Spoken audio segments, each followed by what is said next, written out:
அன்பு தமிழ் சொந்தங்களை யூடியூப் சேனலுக்கு வரவேற்கிறேன். நகைக்கடன் வாங்குறீங்களா? வங்கிகள்ல, பொதுத்துறை வங்கிகள்ல, கூட்டுறவு வங்கிகள்ல, பிரைவேட் வங்கிகள்ல ஒரு விதிமுறை கொடுத்திருந்தாங்க ஆர்பிஐ. அதன் அடிப்படையில பணம் நம்ம ஒவ்வொரு வருஷமும் எண்ட் ஆஃப் த இயர் அப்படிங்கும்போது நம்ம பணத்தையும் அசலையும் கட்டி தான் நம்ம வாங்க முடிய சூழ்நிலை இருந்துச்சு. இன்னும் சொல்ல போனாக்கா இப்ப உள்ள சூழ்நிலையில மே மாசம் பாத்தீங்கன்னா லாஸ்ட் மந்த் நகைக்கடன் வாங்குறவங்களுக்கு நிறைய விதிமுறைகளை கொடுத்திருந்தாங்க. கிட்டத்தட்ட உங்க நகைதானாங்கிறத ப்ரூஃப் பண்ணணும்னு சொல்லியிருந்தாங்க. இந்த விதிமுறைகளுக்கு எதிர்ப்பு தெரிவித்து தமிழ்நாடு முதலமைச்சர் மு.க.ஸ்டாலின் நிதித்துறை அமைச்சர் நிர்மலா சீதாராமனுக்கு ஒரு கடிதம் எழுதியிருந்தார். அது மட்டும் இல்லாம தமிழ்நாட்டில் இருக்கக்கூடிய 5 கட்சி தலைவர்கள் மிகப்பெரிய அளவில் கண்டனத்தை தெரிவிச்ச அடிப்படையில ஜூன் 1ஆம் தேதியிலிருந்து அமலுக்கு வந்தக்கூடிய புதிய திட்டங்கள் சம்பந்தமா இந்த வீடியோ நான் போட வந்திருக்கேன். இந்த வீடியோ ஸ்கிப் பண்ணாம பாருங்க. வீடியோ பிடிச்சிருந்தா லைக் பண்ணுங்க, கமெண்ட் பண்ணுங்க, ஷேர் பண்ணுங்க. புதிய நண்பர்கள் யாரும் சப்ஸ்கிரைப் பண்ணி யூடியூப் சேனலுடைய நெருங்கிய சொந்தங்களை அடுங்க. பக்கத்துல பெல் பட்டன் கிளிக் பண்ணிக்கோங்க. நான் அப்புறம் நோட்டிபிகேஷன் உடனுக்குடன் கிடைக்கிறாங்களே.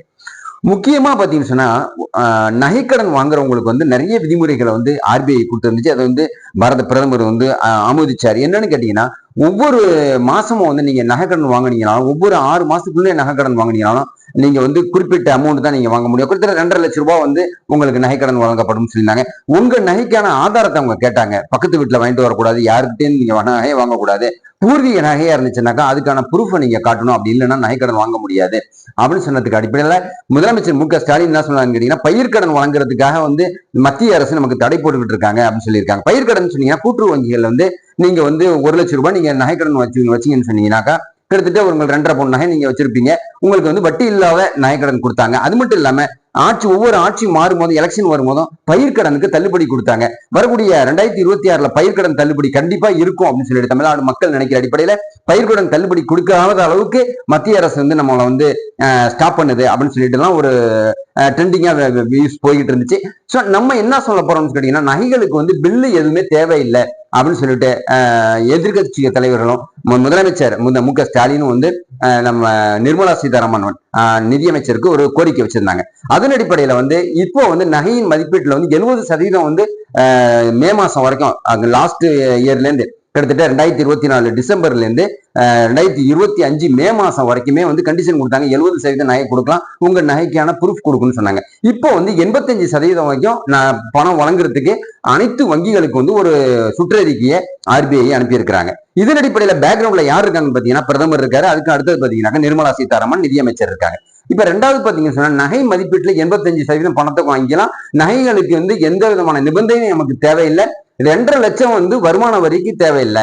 நீங்க 2.5 லட்சம் ரூபாய் நீங்க வங்கியில நகைக்கடன் வச்சு வாங்குறீங்கன்னா உங்களுக்கு வருமான வரி தேவையில்லை. அது மேல நீங்க தேவைன்னா குடும்ப உறுப்பினர்கள் பேர்ல ஒரு 10 லட்சம் ரூபாய் 4 பேர் அக்கௌண்ட்ல நீங்க கொண்டு போய் கொடுத்து 2.5 லட்சம் நீங்க 10 லட்சம் ரூபாய் நீங்க வாங்கிக்கலாம் அப்படின்னு சொல்லிட்டு ஆர்பிஐயோட புதிய உத்தரவு வந்திருக்குது. ஒரு முக்கியமான வீடியோ இந்த வீடியோவில் இந்த விஷயத்தை நான் சொல்லிட்டு நான் விளைவிக்கிறேன். என்னன்னு கேட்டீங்கன்னா, ஒரு குறிப்பா ஒரு 1 இயர் முடிஞ்சிருச்சு, இல்ல 6 மாசம் நீங்க உங்களுக்கு நகைக்கடன் பூர்த்தி ஆக போகுது. நீங்க அசலையும் வட்டியும் கட்டிட்டீங்க. உங்களுக்கு நகை ஏதோ ஒரு காரணத்தினால கொடுக்க முடியல வங்கியில. புரிஞ்சுங்களா? அதனால நடக்குமானாக்கா நிறைய வங்கிகள்ல நடந்திருக்குது. ஏன்னாக்கா ஆடிட்டிங் செக் பண்ணுவாங்க. அந்த இடத்துல நகை மாறி போயிடும். இல்ல அவங்க எடுத்துட்டு போயிருப்பாங்க உண்மையான தங்கமா இல்ல போலி தங்கமான்னு சொல்லிட்டு. இப்ப அந்த 6 மாசம் 1 இயர்க்குள்ள நீங்க அசலையும் கட்டிட்டீங்க, வட்டியும் கட்டிட்டீங்க, நகை அவங்க கொடுக்கலன்னு சொன்னா 10 நாளுக்குள்ள உங்களுக்கு திருப்பி கொடுக்கலன்னா ஒரு நாளைக்கு 5000 ரூபாய் வங்கி உங்களுக்கு அபராதம் கொடுக்கும். ஒரு உதாரணமா ஒரு மாசம் லேட் ஆச்சு அப்படின்னு சொல்லிட்டு பாத்தீங்கன்னாக்கா கிட்டத்தட்ட 1.5 லட்சம் ரூபாய் உங்களுக்கு அபராதமா அந்த வங்கிகள் கொடுக்கணும் அப்படின்னு சொல்லிட்டு ஆர்பிஐ ஒரு செக் வச்சிருக்கிறாங்க அனைத்து வங்கிகளுக்கும். அப்படிங்கிற ஒரு மகிழ்ச்சியான செய்தியை தான் தெரிவிக்கிறேன். ஏன்னா நிறைய பேருக்கு இந்த விஷயங்கள் தெரியாம இருக்குது. எனக்கே புதுசா இந்த செய்திகள் ஜனவரி மாசத்துல தெரிய வந்துச்சு. அதை ஊர்ஜிதம் பண்றது, அதை ஷூர் அப்படி கிடைக்கும், அப்படிதான் உங்களுக்கு அபராதம் கிடைக்கும் அப்படின்னு சொல்லிட்டு பார்க்கணும்னாக்கா இப்ப ஜூன் 1ஆம் தேதி கிடைக்கும் வந்திருக்கு. நம்ம ட்ரெண்டிங்கா இந்த வீடியோ நம்ம கொண்டுட்டு போய் மக்களுக்கு கொண்டு போய் சேர்க்கணும் அப்படிங்கிற ஒரு நல்ல அபிப்பிராயத்தை இந்த வீடியோ போட்டிருக்கேன். நண்பர்களை இந்த வீடியோ நீங்க மட்டும் பார்த்தது இல்லாம நண்பர்களுக்கு எல்லாருக்கும் உடனே ஷேர் பண்ணுங்க. இந்த வீடியோ பிடிச்சிருந்தா லைக் பண்ணுங்க. புதிய நண்பர்கள் யாரும் பார்த்தாலும் சரி யூடியூப் சேனல் சொந்தங்களாகிறதுக்கு சப்ஸ்கிரைப் பண்ணி வச்சுக்கோங்க. பக்கத்துல பெல் பட்டன் கிளிக் பண்ணுங்க. மறக்காம உங்க சந்தேகத்தை கமெண்ட்ஸ்ல தெரிவிங்க. நன்றி.